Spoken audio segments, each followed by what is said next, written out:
Hello, lettering friend. Welcome to the orange episode in my Rainbow Styles series. These are all of my orange pens, and we're going to go through each of these styles. But first, let's line them up.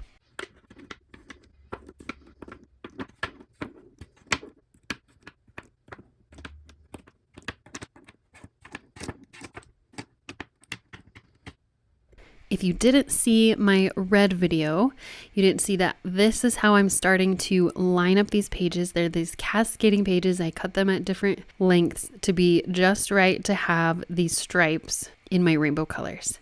And the idea behind this was to use all of my pens because I've been decluttering so many, but I still have a lot of pens, more than what I can use frequently. So I decided to try these style pages with all the different pens that I have in different brands so I can see which ones do I want to use more of. And all of these pens are linked below in my Amazon favorites. I hope you'll join me in using all of your pens and doing these styles. And I hope this is just a really nice calming video today. So now I'm going to play some music. Thank you so much for being here and watching. And make sure to check out the playlist with all of my rainbow series.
bye.